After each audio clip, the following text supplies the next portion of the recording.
In early October 2025, a quiet yet historic event took place in the industrial city of Bobo-Dioulasso. Amid the sound of drums and the joy of thousands, Captain Ibrahim Traoré, a young officer regarded as the symbol of a new generation of leadership in Burkina Faso, officially inaugurated the Anatron cashew processing plant, considered the largest industrial project in the nation's history. However, the significance of this event lay not only in the grand scale of the factory, but in the profound message behind it. President Traoré chose women as the foundation of the entire program, from production workers and line supervisors to cooperative managers. They are not merely laborers, but the very soul of the nation's economic rebirth. As he once said, "There are independencies not declared through gunfire, but affirmed in the moment a woman holds in her hands the first paycheck she has ever earned." Under the leadership of President Ibrahim Traoré, the Anatron cashew processing plant has marked one of the greatest industrial advancements in the history of Burkina Faso. The project has created more than 5,000 direct jobs, nearly 90% of which are held by women, while also providing a stable market for about 5,000 cashew farmers. Inside the factory, workers in uniform operate rhythmically along the processing and packaging lines, preparing export shipments proudly labeled "Made in Burkina Faso." Outside, people rejoice not because of a fulfilled promise, but because they are witnessing the birth of a self-reliant future. Beyond Anatron, the company Jabana Burkina Faso has expanded this model into a cashew and mango value chain. Here, rural women not only cultivate, but also manage, process, and export their own products. They have become active participants in the national economy, no longer standing on the margins. This transformation is both industrial and cultural, marking a powerful turning point when production replaces dependence and dignity replaces charity. This is not aid, but industrial sovereignty built by women, led by Ibrahim Traoré, and witnessed by the world. For this is not merely the inauguration of a factory, but a declaration that Burkina Faso can process its own agricultural products, create its own jobs, and shape its own future. Not far from the city center, in a small training hall on the outskirts of Bobo-Dioulasso, groups of women sit around tables, taking notes and discussing attentively. They are not studying literature or law. They are learning economic skills to become the new leaders of Burkina Faso. These classes are part of the Jabana Burkina Faso program, aligned with President Traoré's strategy to place women at the heart of industrial development. Here they study accounting, management, and export operations. One woman explains how to calculate profit margins. Another inspects the quality of dried mango slices prepared for export to Germany. They learn to negotiate, sign contracts, and manage finances, and for many, this is the first time their signature carries real economic value.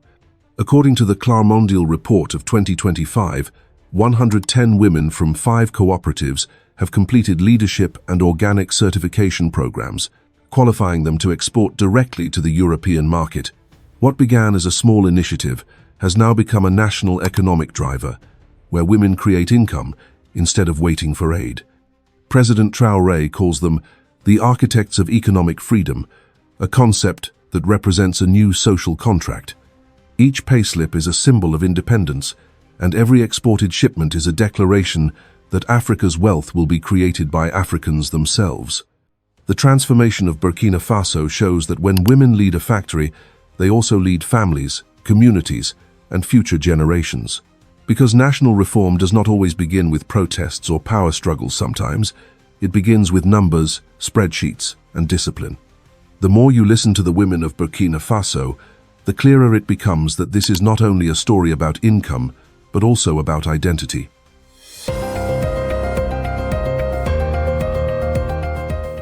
For many years, rural African women were called the backbone of agriculture, yet were rarely included in decision-making.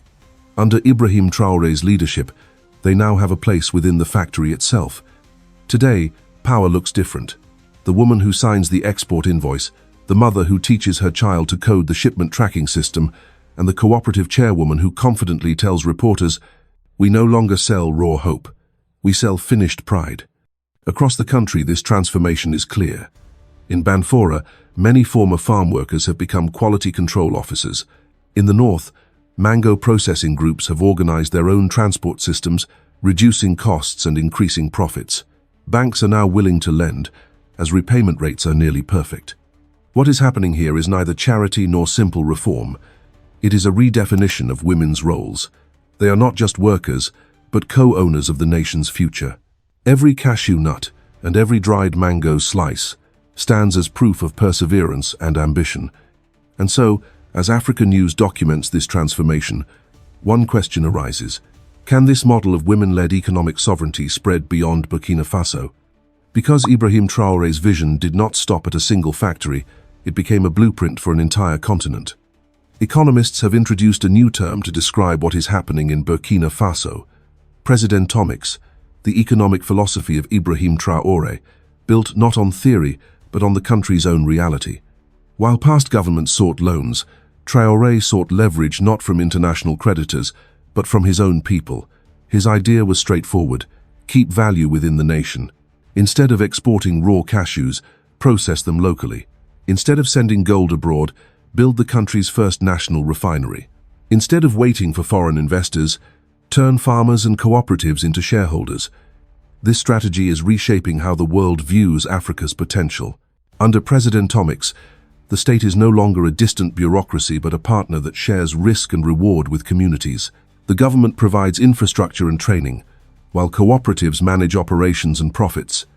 This model is defined by three pillars: state, people, industry. A clear example is the Anatron cashew processing factory, a tangible demonstration of this doctrine. Its success inspired a series of new projects. The Burkina Faso Mango Program, expanding fruit exports. The penny plant, where the cashew apple once discarded, is now transformed into wine, vinegar, and ethanol. The National Gold Refinery, which keeps millions of dollars in profits within the country. Through these initiatives, Traoré seeks to end what he calls the colonial cycle of extraction. For the first time, Burkina Faso's potential is not being exported, but refined and reinvested at home. In a public address, Ibrahim Traoré stated, "We are not poor in resources, only in systems. Now, we are building those systems ourselves." That message has resonated across Africa. What distinguishes Traoré from many other leaders is that he speaks the language of production, not of aid. Presidentomics rests on the belief that dignity cannot be imported, it must be built by one's own hands. Every industrial project under his leadership follows one principle: value retention. Whether cashews, gold, or mangoes, the message is the same: nothing leaves Burkina Faso without first gaining value. By doing so, Traoré has reversed decades of economic loss. Factories once silent now operate around the clock. Supply chains have been rebuilt with local ownership. Communities that once depended on aid now form cooperatives, self-funded and independent. This is not a rebellion of slogans, but a revolution of systems taking place through factories and farms, not streets or speeches. To many Western observers, this echoes the American New Deal, a period when the United States rebuilt itself through labor, infrastructure, and unity. That same spirit now lives in Burkina Faso, not through industrial tycoons, but through women farmers and young technicians who believe in their homeland. That is what makes Presidentomics powerful. It humanizes economics. It reminds us that the soul of a nation is not found in GDP reports, but in the dignity of its workers. In just one generation, Ibrahim Traoré has turned work into patriotism. Across Africa, leaders are watching, some with admiration, others with caution, because a self-reliant Burkina Faso challenges the global order in quiet but undeniable ways. As Traoré himself once said, "This is not a rebellion of weapons, it is a revolution of factories." If you walk through the processing floors of the Anatron factory, you will notice something remarkable.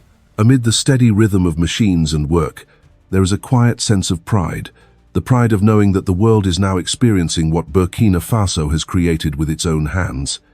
In Ibrahim Traoré's movement for industrial sovereignty, even nature has become a symbol. The cashew represents discipline, the patience to grow, refine, and perfect. The mango represents creativity, the ability to turn something perishable into something lasting. Locals call them the two fruits of freedom. Each product that leaves these factories carries more than just flavor, it carries a message. When a bag of cashews reaches New York or a box of dried mangoes appears in Paris, it says that Burkina Faso no longer exports raw materials, it exports resilience. At the packaging tables, women workers inspect every label that reads, "Organic certified, made in Burkina Faso." Their hands move with precision, and their eyes reflect purpose and pride. One worker told a journalist, "For the first time, our products leave this country with our name still on them." That single sentence could define an era. African media have called this transformation a silent revolution of pride. From Accra to Addis Ababa, nations are echoing the message. Africa will not sell its future cheap. And as the world begins to listen, one truth becomes clear. This is not about cashews or mangoes. It is about identity, dignity, and destiny. The world was never expected to notice Burkina Faso, yet now it has. When the Anatron factory began operating, its impact reached far beyond West Africa.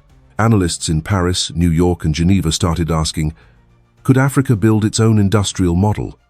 For the first time, Western media outlets such as the Wall Street Journal and Africa News published stories about construction instead of conflict, about how Burkina Faso is building value, community, and confidence. Economists coined new concepts: sovereign supply chains, post-aid economics, and women-led industrialization. They called it the African Blueprint, inspired by Ibrahim Traoré's National Reform Plan, which reverses the logic of global trade. While many countries debate how to survive sanctions or market volatility, Burkina Faso chose self-sufficiency. Under Presidentomics, even isolation became a source of resilience. Traoré once said, "If they close the ports, we will open factories." That statement spread across the developing world. From the Sahel to the Caribbean, leaders sent envoys to study the Burkina model. In Ghana, cooperatives began cashew pilot plants. In Niger, communities adopted the mango value chain system. To the surprise of many in the West, Traoré's approach proved that sovereignty can be achieved without confrontation, not through weapons, but through plans and production. The young soldier who once stood against foreign dominance has now become the architect of Africa's future and the founder of an economic philosophy that challenges the very idea of dependency. By the end of 2025, what began as a modest industrial initiative in Burkina Faso had evolved into a continental conversation, and beyond that, a quiet rethinking of how nations define progress. In Washington, Brussels, and Geneva, analysts who once dismissed Africa's reform movements as symbolic were now studying Ibrahim Traoré's model with unexpected seriousness. It was no longer viewed as a rebellion against the global order, but as a reference point, an emerging framework that challenged decades of top-down economic orthodoxy. The Center for Global Development even described it as a bottom-up alternative to debt-based growth, noting how a limited country had managed to expand industries, empower women, and balance social development without relying on international lenders or austerity plans. Across the Atlantic, American commentators began pointing out the paradox. While the West debates the consequences of automation, mass layoffs, and AI-driven inequality, a landlocked African nation long considered peripheral to global trade is demonstrating that human labor, when disciplined, dignified, and community-driven, can still build prosperity from the ground up. In classrooms from Boston to Berkeley, students now attend lectures titled The Burkina Model, Workers' Nation Building. Professors draw parallels between Traoré's Presidentomics and Franklin D. Roosevelt's New Deal, both grounded in the belief that a country's greatest resource is its people.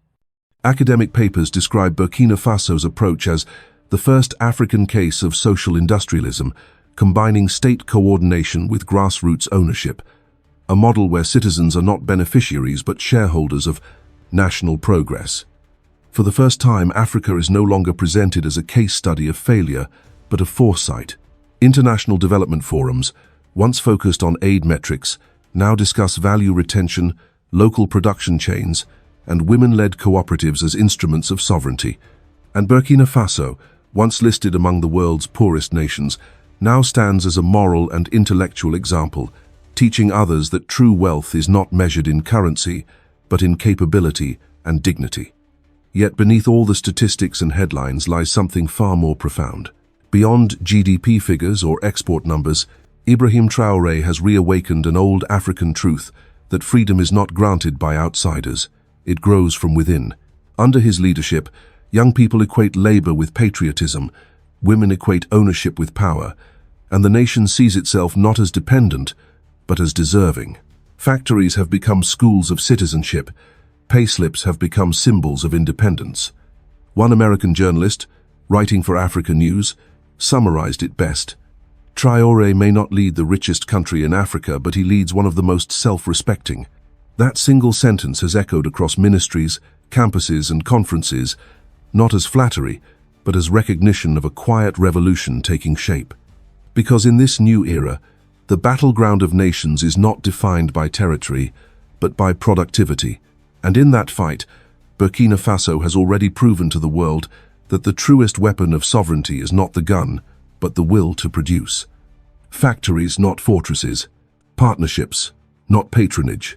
Labor, not lament. This is the philosophy reshaping a continent, one shift, one worker, and one act of faith at a time. As the sun sets over Bobo-Dioulasso, the factory lights remain on.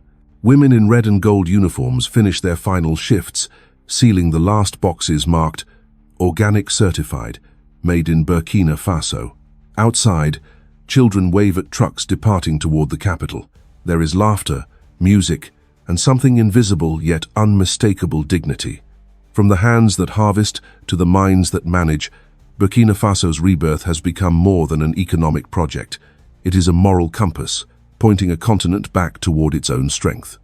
What began with Ibrahim Traoré's refusal to depend on others has evolved into a movement reshaping how the world defines independence. It is no longer measured by armies or alliances, but by the ability of a people to feed, employ, and educate themselves. Across the Sahel, nations are watching. Across the Atlantic, Americans who remember their own stories of rebuilding after hardship can see the reflection. The same courage, the same faith in work, the same belief that freedom must be earned daily. And so, when Traoré stood before thousands of workers and said, "We did not ask for permission to be free. We stood up and claimed it," his words became more than a declaration. They became a promise to every generation still fighting to rise. Because from these cashews and mangoes, from these women and factories, a new Africa is being written not in crisis, but in creation.